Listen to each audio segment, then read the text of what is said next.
Toyota is launching a reworked version of its popular Yaris. Around 900 parts were redesigned as the Japanese carmaker seeks to redefine the model in the hard-fought subcompact class. And the changes aren't just cosmetic.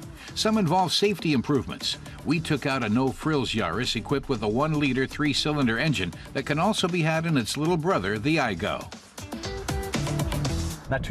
Car tester Andre Zimmermann says you shouldn't expect too much from the engine, but in theory, it should provide the power you need. Acceleration is weak, but once you're rolling, it's fine. Personally, he really likes what they've done with the transmission. Shifting gears is crisp and even provides a touch of driving pleasure. The new Yaris has been freshened up optically. Customers can now order options and combinations in a wide range of colors. This blue is one of the new ones.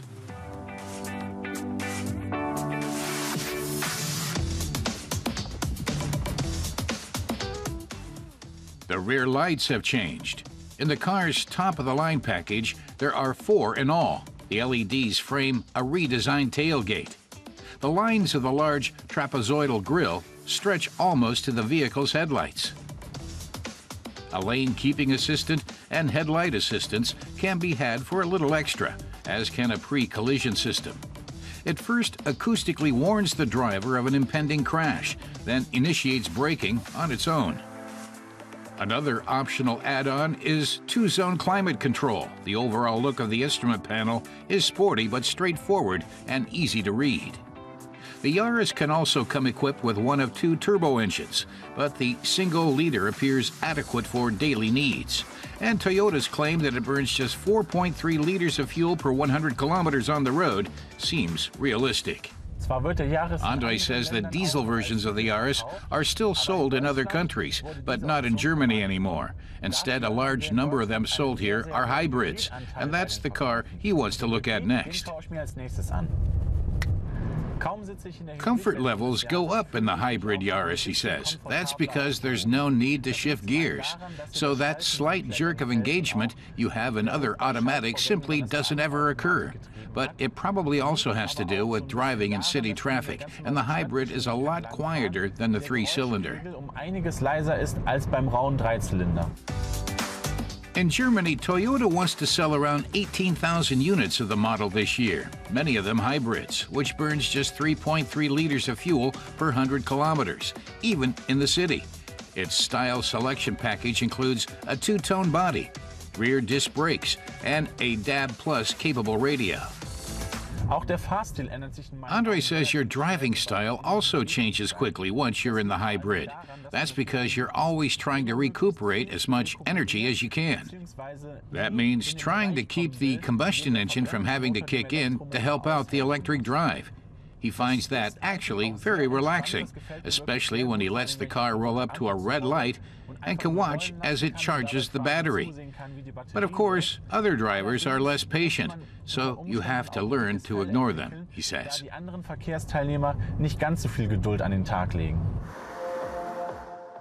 In the multi-function display, the driver can see at any moment whether the car is being powered by the electric drive, the combustion engine, or both at the same time.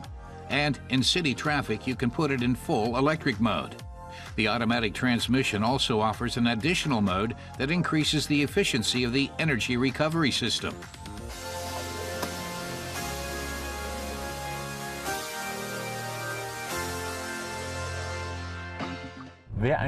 If you're looking for a full-fledged hybrid in the subcompact class, says Andre, then you'll have to look at a Toyota.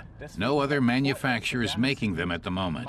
He can recommend the Yaris hybrid, but only until a sports car version of the model is released.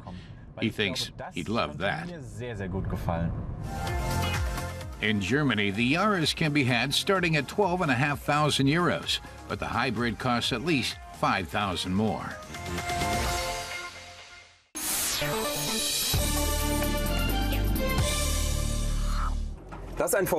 Our car tester Matas Kurat says everyone knows that a VW bus is perfectly suited to transport heavy, cumbersome objects. That the model can also be perfectly suited to drive through rugged terrain may not be as well known. But that's why Volkswagen's commercial vehicles division has the VW T6 Rockton in its program. The Rockton is designed for rough country. All-wheel drive and a body raised by 3 centimeters is standard. Off-road capability can be increased with an optional engine underride guard. The wheelbase is especially short, just 3 meters. You might not expect a VW transporter to manage terrain like this at all, says Mattes, but the Rockton will clearly change your mind. Look at how it takes this muddy road, as if it were a normal paved street. Mattes is really impressed. Als wäre das eine völlig normale asphaltierte Straße. Das ist schon wirklich, das ist gut. The emphasis in the Rockton is all on utility. It rolls on 4 steel wheel rims that seem to be able to take almost any terrain in stride. The focus on utility is evident in the interior as well. Seats are upholstered with a robust textile. Optional floor rails let them slide back and forth. Many things show that the Rockton is single-mindedly conceived for difficult off-road use, says Mattes. Take the seat upholstery. When you come in from the woods with dirty clothes and muddy them up, they're easy to wipe off, he says. Under the hood, a 2-liter 110-kilowatt TDI engine consumes an average of 6.6 liters of diesel in 100 kilometers, according to the manufacturer. The Rockton only comes with all-wheel drive and a 6-gear manual transmission. Its maximum permissible loaded weight is 3.2 tons. The van costs 45,000 euros in Germany.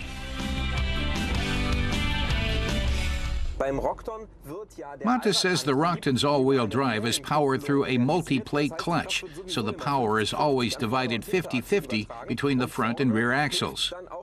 In front, an electronic differential lock brakes the bus to help take it out of difficult situations. The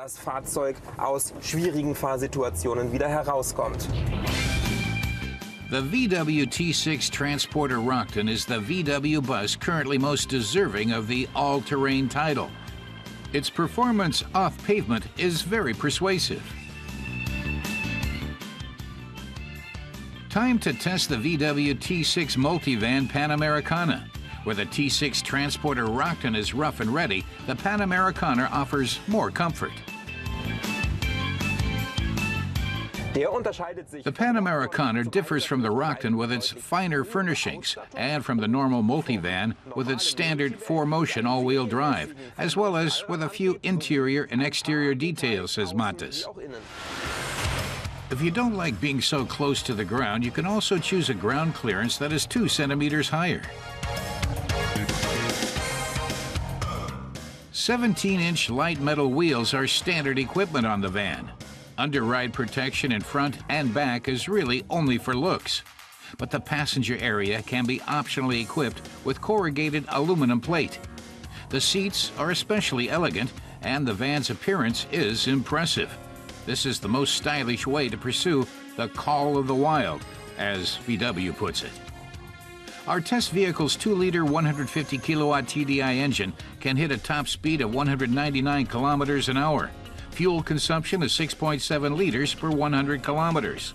The elegant bus is available in Germany starting at around 60,000 euros.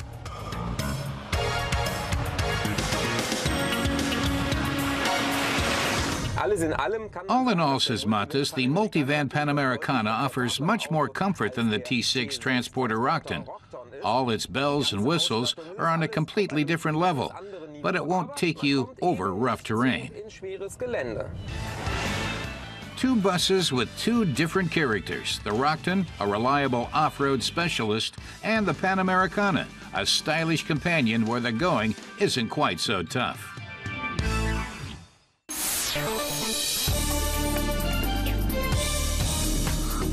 BMW is ready for summer. Now available, its new 4 Series convertible with retractable steel roof. Like its non-convertible brother, the latest Bavarian creation has the new LED headlamps, adopted from the BMW 3's facelift. The 420i convertible with a basic engine churns out 135 kilowatts of power and costs 46,800 euros in Germany. In Norway, Opel's Ampera E has been available since December, and starting this fall, the new car, powered only by electricity, will also go on sale in the Netherlands, Germany, and Switzerland. The carmaker claims a single charge of the 60 kilowatt-hour lithium-ion battery can power a trip of 520 kilometers. Thanks to subsidies for electric cars in Germany, the price for the basic Ampera E there is just under 35,000 euros.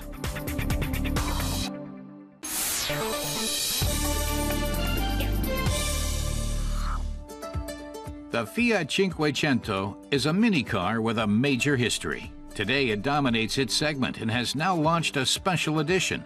It's the world's smallest land yacht. Car tester Michel Assenmacher describes the old Cinquecento as cult cars from the 50s and 60s, with a practical and simpatico character that made them welcome additions to the average family. Riva, on the other hand, is a maker of luxury yachts. It stands for the Dolce Vita, the life of luxury.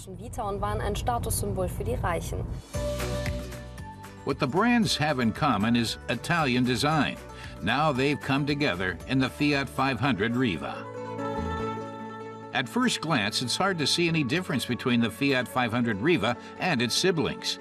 But a closer look reveals upscale details from the world of yachting luxury, such as the double aquamarine lines running around the car's waist, or the Riva badging and wood trim. Inside, the special edition's features are unmistakable. The yacht maker has added mahogany inlays to the dashboard, the gearshift lever, and more. Seats are upholstered in ivory leather, a color combination that transports passengers to the deck of a luxury vessel, complete with the wind in their hair.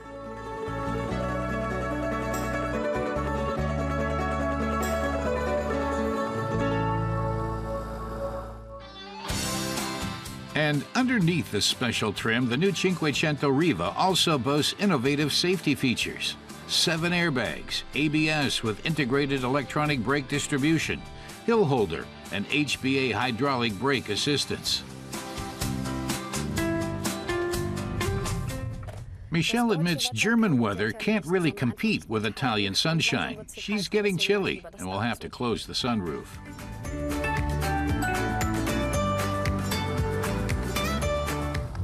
Michelle's car is powered by a turbocharged 4-cylinder 1.3-liter multijet. The turbocharger only kicks in at 2,000 RPMs or more. That makes this Fiat seem a bit sluggish in acceleration, but it makes up for it with strong forward thrust.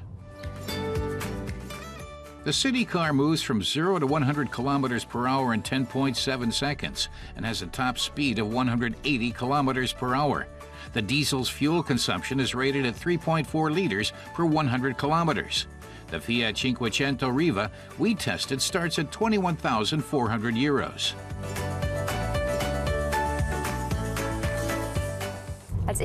The first time Michelle climbed into a Cinquecento Riva, she was impressed by the materials and workmanship. But then she noticed the interior still sported lots of plastic.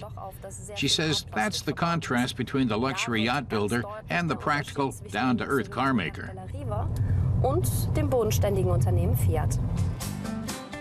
The Riva touches make this little Italian city car the world's smallest yacht, but this one only cruises the streets.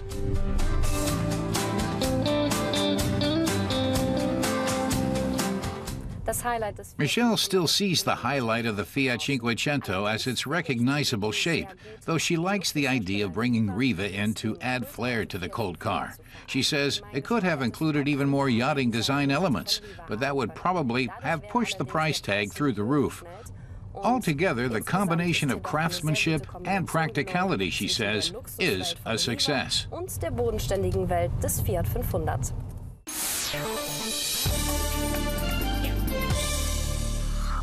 Reinhold Geisenhofer agrees with those who say the Macan, and not the Cayenne, is Porsche's best SUV. Others say it's just a Porsche-made Audi Q5. But there's no doubt the Macan GTS is special, he says. You can hear it.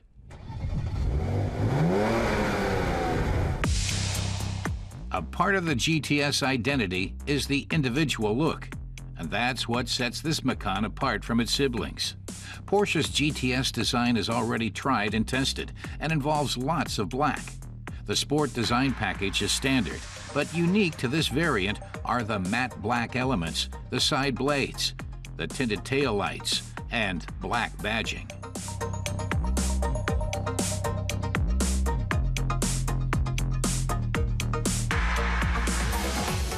GTS stands for Gran Turismo Sport, and like most things Porsche, that has its origins in racing. This Macan GTS is the 10th member of Porsche's GTS family, positioned between the Macan S and the Macan Turbo. It might well be seen as the Stuttgart-based carmaker's attempt to push the crossover between sports car and SUV to its limits. The 3-liter, 265-kilowatt gasoline-powered engine hurls the GTS from 0 to 100 kilometers per hour in just 5.2 seconds. Our test version lists for just under 94,000 euros in Germany, nearly 20,000 more than the base model.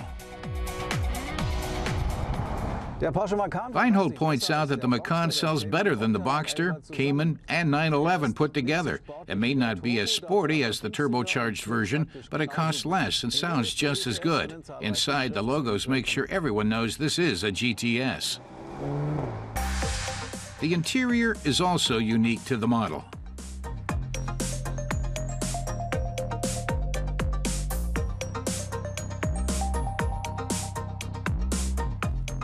Both driver and passenger are cradled in newly developed sports seats with Alcantara centers and the GTS logo emblazoned on the headrests.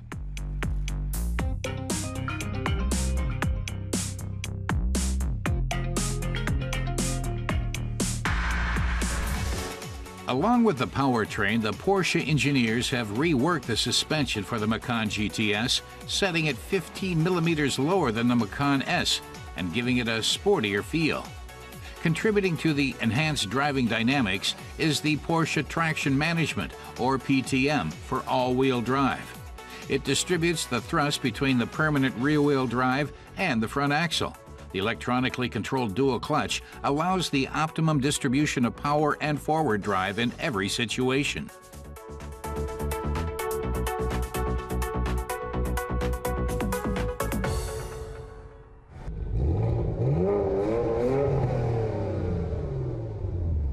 To Reinhold, the Porsche Macan GTS sounds like a genuine 8-cylinder, but picks up like a sports car. The 265 kilowatts of power make its 2 tons feel more like 1. Coming home from the office, he says, you almost want to take the dirt road detour.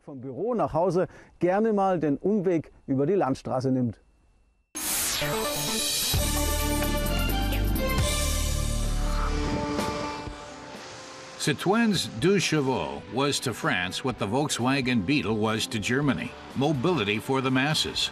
It was designed in the 1930s to help French farmers who still relied on horses and carts, as our classic car expert Christophe Bauer explains. He says Citroën boss Pierre Boulanger had concrete ideas about the car. It should have room for 2 farmers and a sack of potatoes and do at least 60 kilometers an hour, yet have such a comfortable suspension that a basket of eggs could survive journeys over bumpy fields unscathed. It should be easy to operate, but looks weren't important. In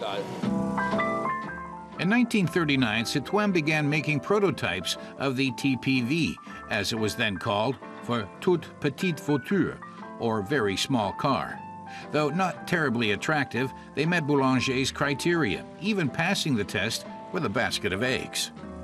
Head designer Flaminio Bertoni was told to keep the car functional. He was instructed to create an umbrella on 4 wheels. Christophe says that after the end of the Second World War, Bertoni was allowed to gussy up the body a little. In 1948, the 2 Chevaux finally made its debut, but response was lukewarm. The press dubbed the car a sardine can, or even worse, an ugly duckling. Oh la la. In Germany, the name stuck. To this day, the car is lovingly called Die Ente, or the duck. Aber immerhin verdankt diesen spitzen Kommentaren seinen Spitznamen. Ente gut, alles gut. In France, the car quickly became a favorite. And why not? After all, it was designed to meet the wishes of the public as expressed in one of the first big market surveys, conducted in 1922. Then tire manufacturer Michelin asked 10,000 people what their ideal car would look like. Christoph says it'd be hard to build a more basic car than the 2 Chevaux. To him, the seats resemble camping chairs. The windows don't roll down. You swing them out and hook them on here. And you can hardly call this a dashboard. It's just a couple of pieces of sheet metal that have been cobbled together. Interestingly, the main instrument here is the battery indicator. The speedometer is stuck here in the corner. Strangely enough, the speedometer cable simultaneously powers the windshield wipers. So if it rains hard, you should put your foot on the gas. Sollte man richtig Gas geben.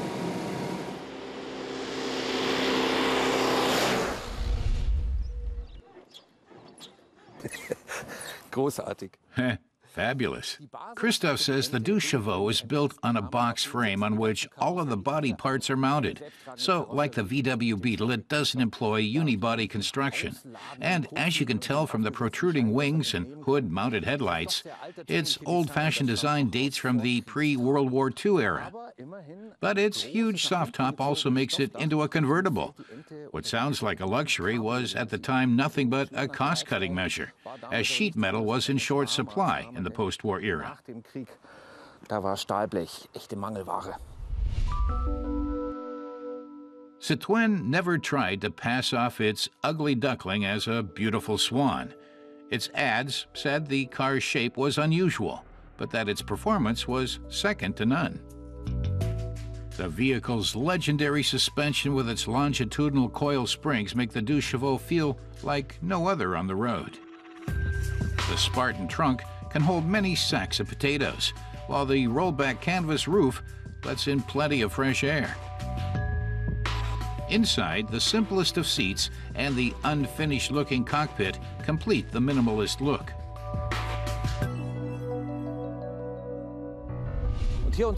And Christoph says under the hood you'll find the 2-cylinder 425cc boxer engine with an output of just 12 horsepower. You can't get much lower than that, although the first 2 Chevaux had just 9 horsepower. Yet the engine was progressive for its time. To reduce weight, the cylinder heads and cylinder block were made entirely from aluminum, and he says it's the only car he knows that you could start with a crank that was still in production in 1990. Citroën even considered doing without an ignition switch and starter motor. They reasoned that it was a car for farmers who all had wives to turn the crank. So much for equal opportunity.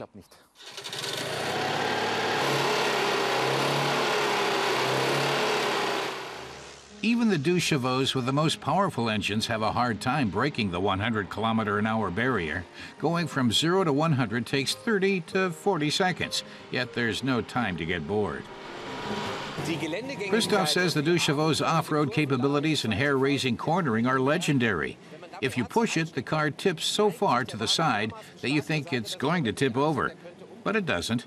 Its boxer engine makes for an extremely low center of gravity, so it's almost impossible for the 2 Chevaux to flip over.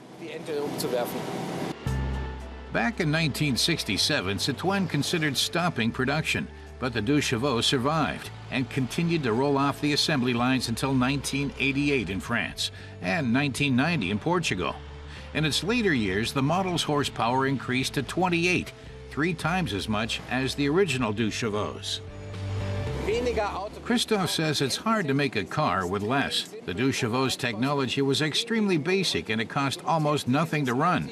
That turned this anti-status symbol into a much-loved status symbol for students, anti-nuclear activists, and environmentalists. More than 5 million were built over 4 decades. He feels the 2 Chevaux symbolizes savoir-vivre, the French way of life like no other car, which makes it a true milestone in automotive history. Its low maintenance costs and robust technology have made this Citroën an enduring classic. Despite its small engine and minimal cubic capacity, some drivers have clocked up 300,000 kilometers in their deux chevaux. Not bad for an umbrella on four wheels.